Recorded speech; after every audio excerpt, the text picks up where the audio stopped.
All right, so last week we introduced the factors of fat loss pyramid and we worked our way from the top down. And even though it doesn't happen in that exact order, a lot of people start off chasing a fat loss goal by doing low intensity movement, things like running, traditional forms of cardio. And we talked about why that doesn't work and we started to introduce what does. And now with these next 6 weeks, this week being week 1, we're going to go bottom up why we approach things this way. So starting with mindset. And you might think, well, I can do all the behaviors, the mindset doesn't really matter. But the reality is our behaviors are a reflection of our mindset. So if we just start doing behavior without addressing our mindset, people talk about willpower all the time and keeping people motivated, which is not really what we do. We help people to become the version of themselves that they actually want to be. And the only way that they really get to that better version that involves, using this example of a goal of fat loss is for them to really get in touch with what it is that they actually want, believe they can actually do it, and things like that. So in this first week, we've got to address mindset first, because if we don't address mindset, we'll keep reverting back to our current mindset, which is probably almost guaranteed to be the biggest thing that's holding us back from actually accomplishing our goals. Okay. So what we're going to do is we're going to introduce the growth mindset. We're going to talk about a clear and compelling vision of the future and a strong why, unwavering faith, and an attitude of gratitude. But rather than just talk about these things, what I want to do is actually share a worksheet. And I'll say that you'll be able to actually get this worksheet. If it's not in the links of wherever it is that you're watching this video, just shoot us a message and we'll make sure that we get it to you. So here's the worksheet. So first thing is a growth mindset. And I just put a quote in here straight from Carol Dweck, who popularized this term. In a growth mindset, people believe that their most basic abilities can be developed through dedication and hard work. Brains and talent are just the starting point. This view creates a love of learning and a resilience that is essential for great accomplishment. And the big thing really is that's a growth mindset, but the problem is the fixed mindset. So you can see a couple of contrasting points here between fixed mindset, growth mindset. I'm not going to read it all off, right? You can look at the two. But the big thing is that really this starts to look a lot like something that we've learned from Michael Hyatt, who wrote a book that we read every year as a staff called Your Best Year Ever, and what he calls limiting beliefs. So what I wanted to do in this worksheet is give you his system for upgrading your limiting beliefs, okay? So if you catch yourself saying things like, I can't because, or I am not, or I don't have enough of, or I could never do, if I only had more, complete those sentences, then you really need to recognize and record them, because these are limiting beliefs. So an example would be, if I only had more time, then I'd work on my health, right? Well, the reality is, the liberating truth is that you have the same 24 hours as everybody else. And it's just what you're choosing to do with that 24 hours, right? So we start by recognizing and recording the limiting belief. And then we review it. Is this belief serving you? Is it empowering you? Is it helping you reach your goals? If you're answering no to those questions, or mostly answering no to those questions, because a limiting belief could be serving us in that it's protecting us from something that happened in the past, and that's okay, but it doesn't mean that it's empowering us going forward and helping us to reach our goals, right? Once we recognize it and we're answering mostly no to those questions, we can reject it, which sometimes it's just as simple as being like, that's not true. I recognize that's not true, and moving on from there. Or we reframe it. And it might not be super easy to just be like, okay, it's this now. We might have to build a case against it.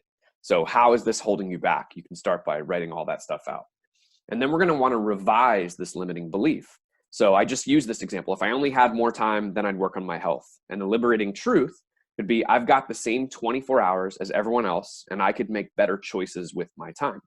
Right? So whatever your limiting belief, and you're going to have multiple, you're going to want to sit down every time you catch yourself saying one of these things. I suck at saving money would be another example. Okay. Like that's a limiting belief. That is you operating in a fixed mindset. What would be the growth mindset or the liberating truth mindset side of that statement, right? So when you recognize them, record them, Go ahead and check in if it's helping you, reject or reframe, and then revise it into this new thing. So the example here was, I've got the same 24 hours as everyone else, and I could make better choices with my time. Once you recognize that reality, you can get to the last step, which is reorient to actually operate your life towards that new liberating truth. Live it out. It doesn't mean it will be effortless, as we have right here, as we have down right here. But you press on the early stages of change, and it will become your new reality. And we'll talk more about, unwavering faith and making that your new reality here in just a second. The next thing on the sheet, a clear and compelling vision of the future and a strong why. So why, because we could just say, oh, goals, right? And the thing is, a lot of people come in with goals, but goals are still just like right now, like, I want to accomplish this, but what's the bigger reason why we're really after this? Where is it that we're really going? And when we can create a clear and compelling vision, like watching a movie in our head of, nope, this is where I'm headed, we have a future self to be accountable to versus goals that might not really be in touch with what we want today, right? Because we're not totally in touch with what we want down the road. So we got to get clear on this. And we're going to talk about a question in just a second here that will help. And the second thing is that by having this and having a clear understanding of this, we have something to measure our progress towards. So one common mistake people make is when they make a goal like, oh, I just want to drop some body fat, by not really defining it and talking about like, well, why that is and what it's going to open doors for them to be able to do and how their life's going to improve. They just start going about, talk about actions over mindset. They start going about these actions, but they will run into a period where they're like, is this even working? Is it worth it? It's almost like a Missy Elliott line in there. You're welcome for that. But when we go back and we use questions like these, if we were meeting 1 year from today and you were to look back over the last year to today, what has to have happened during that period for you to feel happy about your progress, right? And as we have here, feel free to write a book. This is a question that we actually use on intake with everyone that joins BSP Nova for about the last, maybe 8 months or so. We've been using this. And you can see a difference. People that write out like a very well-defined, almost like a story here, tend to get faster results, tend to stay on track, tend to be more consistent, and actually get towards that vision of their future self, right? But we take it a step further. If we could figure this out, what value will this bring to your life? What doors will it open? How will your life be better? That's your why, right? So if you're saying like, oh, I just want to drop some body fat, why do you want to do that? And this is where a lot of people kind of draw that line of like, I don't know, I want to feel better, whatever. Okay, why?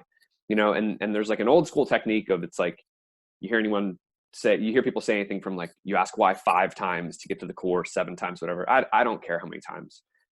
I've found success with people in actually writing out these 2 questions. If we could figure this out, what value will this bring to your life? What doors will it open? How will your life be better? After you write out what it is that you actually want, what would success look like 1 year from today? But the reality is that not everybody is going to just sit down and do this and have it go perfectly. So if you're struggling with crafting a clear and compelling vision of the future and a strong why, try this. What if you don't, right? What if you quit this endeavor of getting in better shape? What if you don't work on getting to the gym and working on your nutrition and prioritizing sleep and taking care of yourself?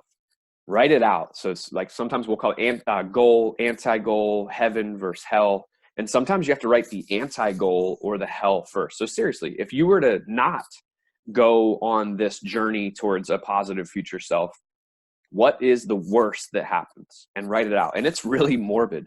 But the cool thing about doing that is that once you're done, you can actually look at it and you're like, oh, well, that's actually what I'm going away from. And then it becomes much easier to define your goals and to define a clear and compelling vision of your future self that you want to move towards. So once you do this, if you're someone that's struggling and stuck, do this first, then go back and do those first 2 questions, and it will be a lot easier. Okay. And then moving on into unwavering faith. As we get these things figured out, I'm not going to lie to you and tell you that you just start going and every day you wake up and you're just like amped to do these things and you just absolutely believe it's going to happen. But we do need to practice unwavering faith. So think about it this way. You're going to wake up one day and just be like, is it even worth it? Like, am I really making progress towards these things? And maybe you're actually objectively checking in. And for whatever reason today, like whatever your measure of progress is actually headed in the wrong direction, even be it the slightest bit. I don't think that body weight is the best measure, but let's say that you're checking your weight every day. And today your body weight is actually up a pound. And this is a day where you're already considering just, checking out and being done with this. It's not even worth it. My old way of doing things was more fun. You start to tell yourself all these things. That's normal, right? It's absolutely normal. So there's things that we can do to get in front of that. And one of them that we really like from another book here called The Miracle Equation by Hal Elrod is his affirmations template. So it's a 4-part affirmations template. And as he lays out in the book, a lot of people do affirmations wrong. They lie to themselves every single morning. I am strong. I am powerful. I am, whatever like it is. And really every day you're starting off your day with a lie, and that really doesn't work. But what he lays out in this book is to actually write out an affirmation more of like what you're going to do. So here's his exact 4 steps. I kind of modified it the slightest bit to some terminology that we would use versus what he would use, but I'm committed to maintaining unwavering faith that I will, and that's where you would insert your clear and compelling vision and strong why here. Strong why I'll come up in a minute. So you'd insert your clear and compelling vision, like an abbreviated version of it. And I will continue putting forth extraordinary effort until I do, no matter what. There is no other option, right? There is always another option. The other option is to quit. The other option is to not do it. But you're telling yourself, like, there's no plan B on this one. We're going to do this. Part 2, the reason or the reasons I'm committed to my mission is because, and this is where you would insert your big why, right? Your big why that's going to keep you pressing forward, how your life's going to be better, what doors it's going to open, and continually remind yourself of that. And to ensure that the attainment of my mission is inevitable, I will remain committed to my process of whatever it is you're going to do. Getting to the gym for small group personal training 3 days a week, plus 1 day of metabolic conditioning, plus be on top of the Friday check-in in the Facebook group, and working on the 16 weeks of fat loss nutrition habits, right? When you'll do these things, because the more defined it is that you do it, when you anchor them, I'm going to review the 16 weeks of fat loss content every morning while my coffee's brewing, right? Whenever you anchor it to something you're already doing every day. I'm going to work out first thing in the morning on Monday, Wednesday, Friday before going to work. And the next part to this is without being emotionally attached to the results, because progress is not linear. There's going to be ups and downs. Now, if we zoom way out and that line is for some reason going down, of course we need to adjust course, but we're not going to get hung up on the emotional roller coaster of the day-to-day. We want to just take that consistent effort full of unwavering faith that, no, this is going to work out, and it will. And the 4th piece is I'm committed to my mission and living every day as whoever you'll be here. In the book, he calls it a miracle maven. I don't know, that term just doesn't really hit with me. So I'm just saying whoever you'll be here. And because I know that I am just as worthy, deserving, and capable of creating miracles, you can change out the word miracles, whatever you want, and achieving everything I want as any other person on earth, right? So take the time to write out these 4 things. It seems silly, but I can tell you right now that I've personally been doing this every single day for the last, I don't know how many months, having to do something with the business. And it's been absolutely amazing that by starting my day, by simply not writing, but simply reading, it's written into a journal, and I just read these 4 things every single morning. And I remind myself, oh yeah, this is what I'm doing. This is why I'm doing it. This is when I'm doing it. And that no matter what, I'm getting this done. And amazing things have been happening by doing that. So you could write out multiple. You could have them for different areas of your life, right? I know like this series is supposed to be about fat loss, but this is something that you could extrapolate and use in every aspect of your life. And then the last part of our mindset is this attitude of gratitude. Now, have you ever been around someone who is just a total Debbie Downer and drag to be around? They're just constantly complaining and, everyone's out to get them, and their view that they're choosing to look at the world through is just a mess. How do they make you feel? Are they enjoyable to be around? Do they seem to have success just keep rolling to them? Or does that negative energy tend to attract more negative things that happen to them? And I don't know, from my experience and working with different people, it's more so the latter. So just two things here that we've found to help a lot is, number one, we're feeling down. Like, that's normal. Again, we just notice it and name it. Like, oh yeah, I'm feeling a little bit down today. That's perfectly okay, right? So a number of things are like get out, be social, all that, but not getting into that here. I want to keep the worksheet to actionable things you can do right now without having to go out and involve other people. But by all means, get into that social aspect, which the gym's great for. The gym's really good for. But you're feeling down, just pause and reflect.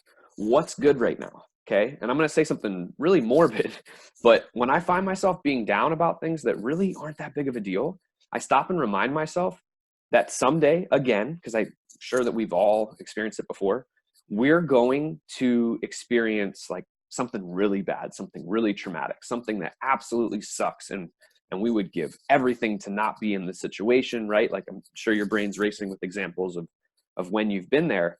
And most of the time, in fact, almost all the time that we're stressing out, it's over things that really aren't that big of a deal. They are right now in the moment, but in the grand scheme, we're not even probably going to remember them a few weeks from now. And we'll talk about that in a second.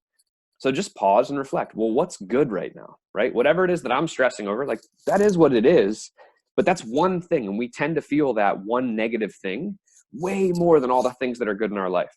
So just stop, reflect, what's good right now. And that can help to turn around that kind of feeling down in the moment, and then get out and do all the social things and everything else.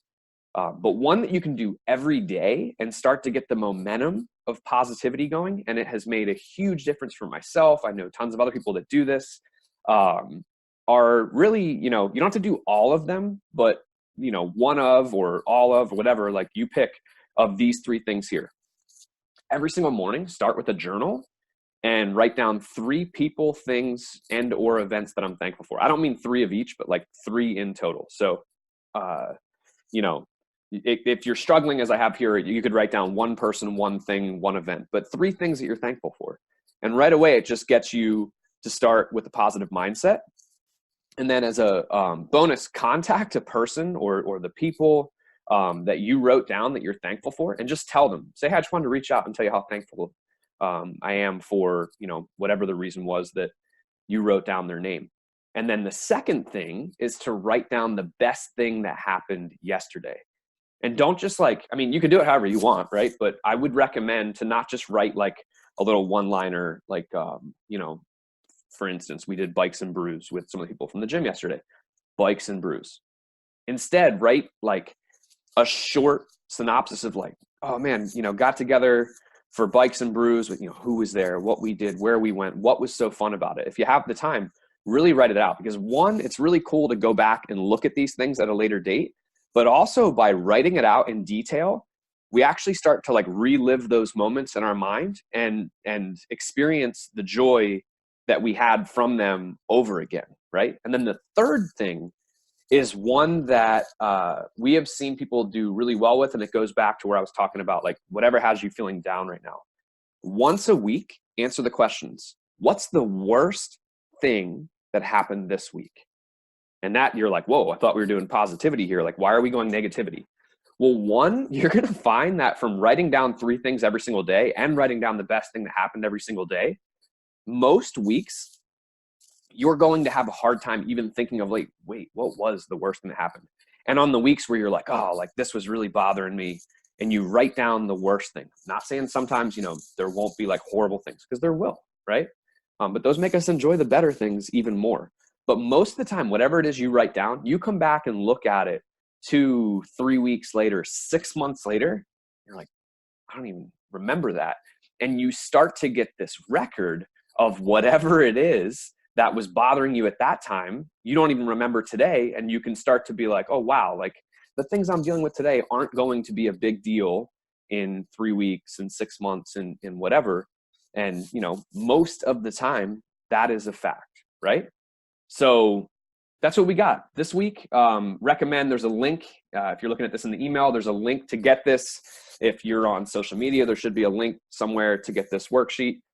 And we just recommend printing it out, actually going through these things, working on them. And if you have any questions, comments, concerns whatsoever, we would love to help you. Member, non-member alike, that's fine. We are here to help. And so if you wanted to send over what you wrote up and share it with us and get feedback, we're happy to do that. If you're struggling with any of it, and you just generally want help, we're here, right? But we've got to work on the mindset, because the mindset is going to make the actions way easier, because we are acting in alignment with our deep core beliefs. And now motivation and willpower are no longer really an issue. It's not saying every day will be perfect. We'll wake up, we'll be pumped to get after it. But we're acting in alignment with our true liberating truths, with our vision towards a clear and compelling future, and what we actually want. And we will have way better success than if we don't start by addressing the mindset and we just go actions. Those actions will fall off due to willpower, due to just not genuinely not wanting to do these things. So easy to overlook, but will pay off huge in your, we're talking about fat loss, but really whatever you want to do, start with mindset first. All right, let us know how it goes.